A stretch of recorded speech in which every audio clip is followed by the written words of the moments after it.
Hello everyone and welcome back to another episode of Why Is He Wearing That Iron Golem Head? Do you know what? I don't actually wear like a mob head for an intro too often, do I? I just thought, hey, this is typical X. Oh, some people find it funny that I do my intros like this. I always like to start off by facing the audience and saying hello. I don't know, we don't need to look into that too much. Hey, we're here to craft up some minecarts because we're actually going to start off today's episode with a little bit of a demonstration of something that I was going to do and that we are no longer doing because I had the very smart idea of testing it in creative mode first of all. So, in the description box, I'm going to link to a video.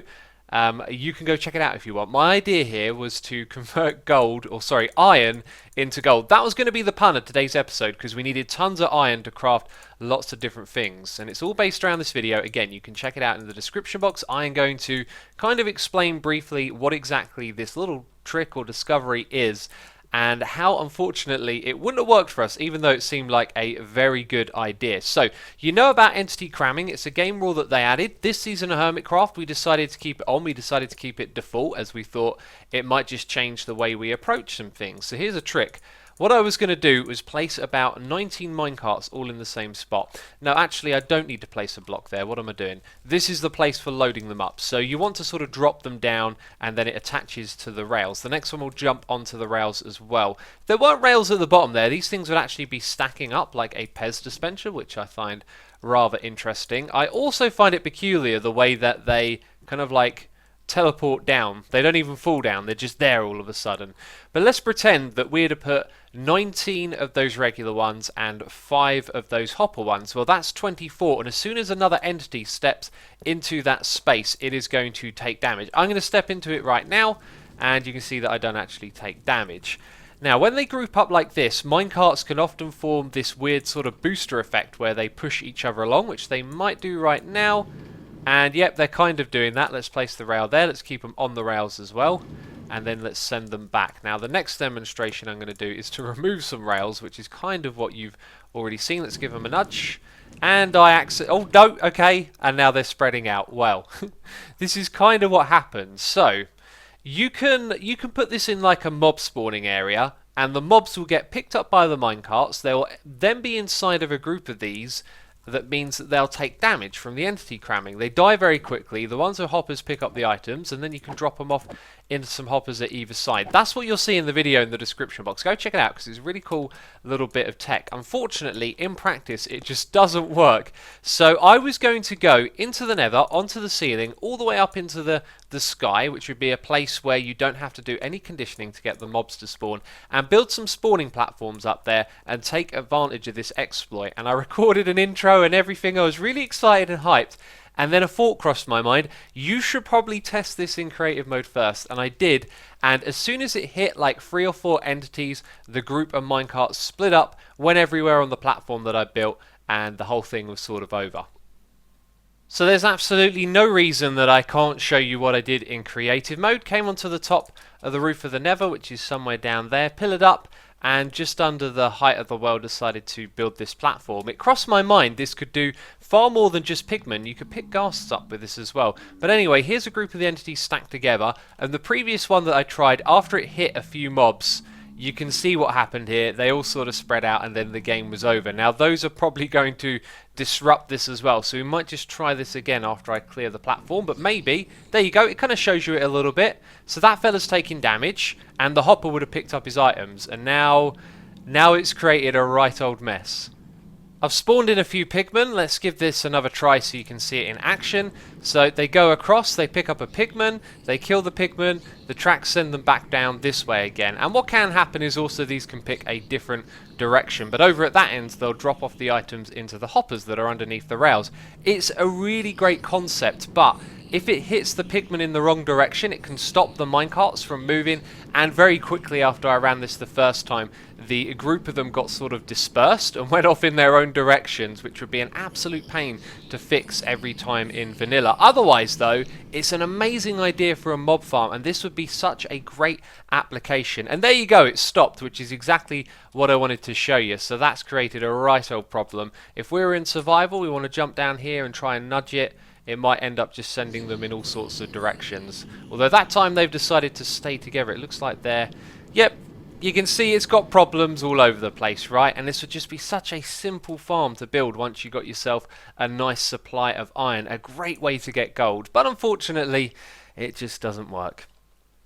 So back to the Hermitcraft world, we are going to be building the other face over on that side on our floor of 3 faces and a derp counter. Yes, and I got many comments about this one over here. What is the mushroom cow? When did you build that? Well, if you didn't check out the episode I recorded with Ren that he put on his channel, you won't know the idea there is that we came over here, toured the base, and then built this thing. So that's where that's come from. And I got 1 or 2 comments, only 1 or 2, from people saying that they didn't like it because it broke up the colour scheme of the floor, which is green. And I got to disagree here. I know it's made out of red blocks, but here's the thing. When you look down there, you see orange, and it's like an accent. It's not like it's a thing, like an actual orange, like the fruit, you know? And I get the same feeling when I look over there. It's not like red is interrupting the theme here. It's a mushroom cow. I see the cow before I see the red, if that makes sense. And so I think it's okay, and I love how derpy it looks. But anyway, we're going to be building another face over on this side. I already said in the episode I recorded with Ren that I wanted it to be my own face, this fella right here, who is based on Doomguy. Now, a Twitter user by the name of John Ball, aka Tidmouth, who has tweeted me before in the past with some awesome ideas, has made a little mock-up that we're going to build. And what's really cool about it is it kind of looks more like, well, it looks like a hybrid between me and the Doomguy. I tell you what, we're gonna do a little time-lapse chat, and then you'll see how awesome this is gonna look.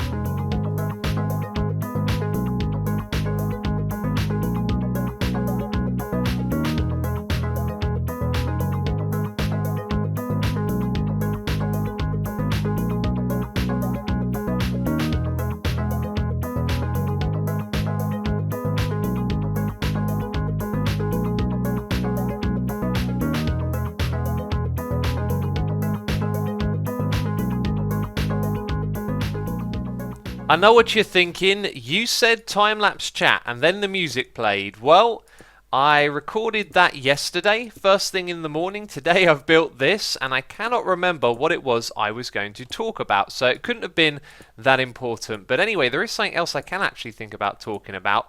If you like the idea of creating a sort of mock album cover, a parody type thing of one of the hermits, then you might be interested in something we're doing on Fullcraft. We're opening up a record shop, and we're going to put images into the game, like records that are hanging on the wall, of the various Fulls in sort of like album covers that are mock-ups of real-life albums. Do you know what? Go check out the video if you like the sound of that and participating in it, because I've had loads and loads of people sending me these album covers, and they're absolutely hysterical. So on the screen I'll link to the last episode of Fullcraft, and if you go to like the last 3 to 4 minutes of that video, you'll get all the information that you need. But I thought I'd mention it here because it's so hilarious, and I know not everyone watches the modded stuff as well, but it's a really interesting project. We need to put a couple of these blocks just up there, don't we? Yeah, I've missed a few bits here and there. So this thing looks really, really good in the tweet that was sent to me. But what I've done here is I've lowered down the whole thing a little bit, just so that the entrance here at the mouth can be pretty much the same as it is on the other sides. And the height of the things are pretty similar as well, right? But I think it makes the head look a little too big and fat for the size of like where the eyes are. It really does. I think what I'm going to do is trim away this last bit over the back here. Hi, that was looked like a good throw, and then I fell all the way down. There we go, because it looked really great before I added these extra blocks at the back and the side here, and then when I took a step back after these were in place, it didn't quite look as good. So we're going to remove those because I think it makes the head look a little too fat. It's time to take to the skies, and on the screen I'll put the tweet from John Ball. You can see the original image.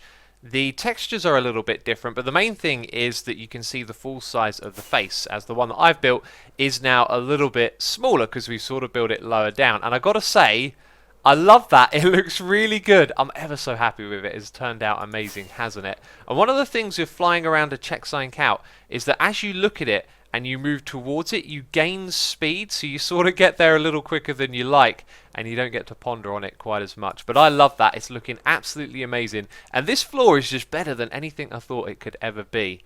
But one thing I've got to mention is that this over here doesn't actually have a lot of space on the inside, does it? Look at that.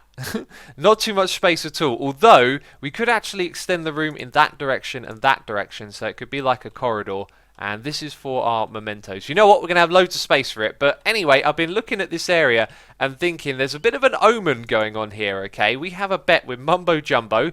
That's why we got a derp counter and 3 faces. And the deal is, if I lose this bet, then he's going to build a Mumbo face in my base. And yes, that rhymed. And the ideal place to build it would be right there, because the derp counter would then be redundant and we could tear it out. And it just now feels like that's what's going to end up happening, right? Because it would fit in with the other faces and it would be kind of ridiculous. Anyway, let's go back into the sky. I want to show you something else that I've been working on just over the other side here. You can see loads of water extended over the mycelium. We are doing more mycelium killing right now and it's going pretty well. Loads of this underneath the water is dirt, and I think there's a couple of patches that I've missed here and there, but otherwise it's doing pretty good. And I've also been working on the creeper farm as well. And the sun is setting down. This might just be an ideal time to show you, to show you exactly why we're building this all the way down at the bottom of the world. It's so that mob spawns are faster, and the light level now should be lowering. Well, I'm the only one online, and there's no mob spawns down there, which is slightly alarming because we're on a mushroom island. But the other day when I was streaming, I did this. We were just hanging out in the area, and as soon as I walked up to the top here, loads of mobs started spawning down there. And there you go, we got a creeper and a zombie. Not the most optimal starts. Maybe I need to light up more of the caves over in that direction. But the lower down we go, the faster the spawn rates are going to be, and the more mobs we're going to see down there. There's a skeleton. One just spawned. Excellent. They're actually spawning sort of right in front of our eyes. Let's move around a little bit and see if a couple more will spawn. Yep, spider, another zombie, and another skeleton as well. Anyway, we're going to do some more digging here and bring it all the way down to the bedrock level. I said it felt like an omen or a premonition. I feel like that's becoming more true because I gotta press the dirt button. You know why? Because the time lapse that we did, the music was by Izioq, and the thing that I couldn't remember is that I did an interview with Izioq on Izuku's website. That is a derp if ever I've seen it. How did my brain not remember? Anyway, I figured it out later on, and oh no, we've gone up a notch on here. That is slightly scary. Anyway, if you want to check out the interview, it's about music, it's about YouTube. You can find a link to it in the description box. Welcome to the eye in the sky view on what's going on over here. I am going to use my camera account intently here, very intently. Now, I'm kind of curious as to why the mycelium down the bottom here never got killed by the water, although perhaps it literally was a case of it just wasn't on there long enough. But a few night cycles went by, and that should have killed off all this mycelium. But that should stop the spread down at the bottom. And the place that I am most worried about it spreading from is actually the walls at the top. Now, there doesn't appear to be an example at the moment, but around here, where we've got slabs and stuff, there is sometimes mycelium directly underneath it. So I need to do some poking around at this place and just make sure that no mycelium has survived underneath any other blocks. And in that way, we shouldn't have it. There we go, just destroyed one. You probably couldn't see it from up there. We shouldn't have it spreading out. But with the eye in the sky, I can also keep an eye on it. And wait, there's another one down here, isn't there? A little bit down here. Yeah, so you've seen this process before. Don't even worry about it. When we come back, there'll be, well, hopefully this place will be entirely dirt and chocolatey and no more mycelium. Now I know why. This stayed here because of the light from the torches. Yes, that would be exactly why. And we're going to rip out these slabs, by the way, and just connect the dirt back to where it was. So that's a job done, and a job done quickly. Do you know what? I figured it probably took about one live stream's worth of time to do this little section across there. And with a couple more live streams, we could get a lot more of this done. And I need to push this thing along so we can get back to our farm in the very middle of the base working again. But it's nice to see, and I've gone along the walls here, dug out underneath all the slabs and stairs, and I haven't seen any mycelium spreading back yet. Still got the camera account up there in the sky somewhere looking down so we can keep an eye on it. But for now, there's a couple of things I just need to do here. I need to put some torches down in that space over there, because mobs can actually spawn there, which is something we do not want. There was also a little opening just somewhere over there. That's it, and it leads to a cave system that goes off in that direction. That's well and truly worth lighting up, as that's going to help the rates down the bottom here. But when it's nighttime, which it was a moment ago, we should get loads of spawns down here, because I've dug it all the way down to the place where we first went and looked at. So we only got a little bit further downwards to go though. The problem is my beacon is slightly out of range. When you're actually standing at the very bottom, you are out of range vertically from this. So I don't know if I should move it or if I should just add a little ladder in the middle so I climb up it and then I go back down once I've got the haste effect. It's a good thing I came back up here to light this up, because actually where I've been digging downwards I've managed to miss a couple of bits. Those two are ocean, which make them valid spawning places for creepers, so we're going to have to dig this away. We've got a spread, we've got a spread. I don't know what came first, me or my brain. Now I know that's a very confusing sentence, but literally as I was thinking to myself, probably need to do a check, see if there's any mycelium spreading. Haven't done that in a few minutes. What's right in front of me? Yeah, probably noticed it and then thought about it subliminally, if that makes sense. I know it doesn't, but yeah, we're stopping the mycelium spread, peeps. That's what counts. Good old bedrock. It's a good sight, isn't it? But do you know what's not a good sight? Lava! Oh, it's everywhere. It's everywhere, I tell you. And because of the way that I was going to originally design these farms, we would need to dig away more space that technically wouldn't get used down here. I kind of realised that that's probably not a great idea anyway, as we would get different types of mobs spawning in those spaces. But I've also got to remove the lava as well. So now I've got to make a decision. Do I get in there and do I remove more of it than's visible? Or do I just remove it up to our walls? I'll have to scratch my head. I don't think I need to figure that all out straight away though, as we're actually going to be taking a trip to a jungle next. Ah, this is it. This is the place. This is the jungle that we're looking for. And do you see a portal down there? Well, you might recognise this place. It's where we got our parrots from. If you remember that adventure, we spent quite a bit of time searching for parrots, not having the best of luck, but as I was making my way out of the area, I noticed that there was this little jungle island, and I thought that'd be a good place to go and explore. And this is it right here. That's where we spent a lot of time exploring. This is the island. We ran through here and got loads of parrots. And yeah, we're going to use this island because it should be a pretty ideal location to get ourselves some ocelots, which we're going to need in our creeper farm. Now, for the longest time in this game, creepers are supposed to be scared of ocelots, and then they weren't.